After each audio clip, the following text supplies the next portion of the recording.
Ang paglikha. Nang pasimula, nilikha ng Diyos ang langit at ang lupa. Ang mundo noon ay wala pang anyo at wala pang laman. Ang tubig na bumabalot sa mundo ay balot ng kadiliman. At ang Espiritu ng Diyos ay kumikilos sa ibabaw ng mga tubig. Sinabi ng Diyos, magkaroon ng liwanag. At nagkaroon nga ng liwanag. Nasiyahan ng Diyos sa liwanag na nakita niya. Pagkatapos, inihiwalay niya ang liwanag sa kadiliman. Tinawag niyang araw, ang liwanag, at gabi, naman ang kadiliman. Lumipas ang gabi at dumating ang umaga. Iyon ang unang araw. Pagkatapos, sinabi ng Diyos, magkaroon ng pagitan na maghihiwalay sa tubig sa dalawang bahagi. At nagkaroon nga ng pagitan na naghihiwalay sa tubig sa itaas at sa tubig sa ibaba. Ang pagitang ito'y tinawag ng Diyos na kalawakan. Lumipas ang gabi at dumating ang umaga.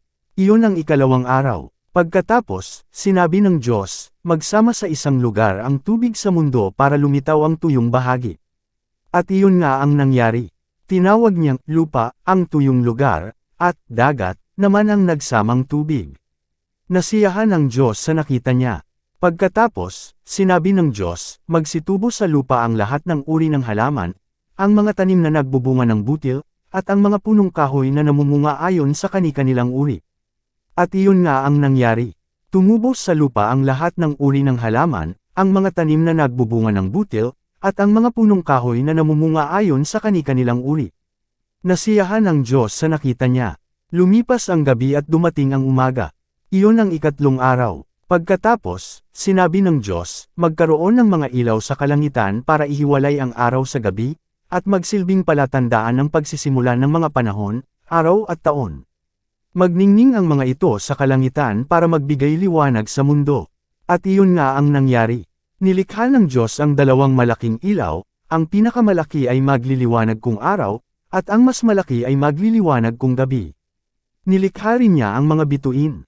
Inilagay ng Diyos ang mga ito sa kalangitan para magbigay liwanag sa mundo kung araw at gabi, at para ihiwalay ang liwanag sa dilim. At nasiyahan ang Diyos sa nakita niya. Lumipas ang gabi at dumating ang umaga. Iyon ang ikaapat na araw. Pagkatapos, sinabi ng Diyos, magkaroon ng iba't ibang hayop sa tubig at magsilipad ang iba't ibang hayop sa himpapawid. Kaya nilikha ng Diyos ang malalaking hayop sa dagat, at ang lahat ng uri ng hayop na nakatira sa tubig, at ang lahat ng uri ng hayop na lumilipad.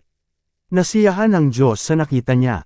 At binasbasan niya ang mga ito. Sinabi niya, magpakarami kayo, kayong mga hayop sa tubig at mga hayop na lumilipad. Lumipas ang gabi at dumating ang umaga. Iyon ang ikalimang araw. Pagkatapos, sinabi ng Diyos, magkaroon ng iba't ibang uri ng hayop sa lupa, mga hayop na maamo at mailap, malalaki at maliliit. At iyon nga ang nangyari. Nilikha ng Diyos ang lahat ng ito at nasiyahan siya sa nakita niya. Pagkatapos, sinabi ng Diyos, likhain natin ang tao ayon sa ating wangis. Sila ang mamamahala sa lahat ng uri ng hayop, mga lumalangoy, lumilipad, lumalakad at gumagapang. Kaya nilikha ng Diyos ang tao, lalaki at babae ayon sa wangis niya. Binasbasa niya sila at sinabi, magpakarami kayo para manggalit ang mga lahi ninyo at mamahala sa buong mundo. At pamahalaan ninyo ang lahat ng hayop. Pagkatapos, sinabi ng Diyos, ibinibigay ko sa inyo ang mga tanim na namumunga ng butil pati ang mga punong kahoy na namumunga para inyong kainin. At ibinibigay ko sa lahat ng hayop ang lahat ng luntiang halaman bilang pagkain nila. At iyon nga ang nangyari. Pinagmasdan ng Diyos ang lahat niyang nilikha at lubos siyang nasiyahan. Lumipas ang gabi at dumating ang umaga. Iyon ang ika-6 na araw.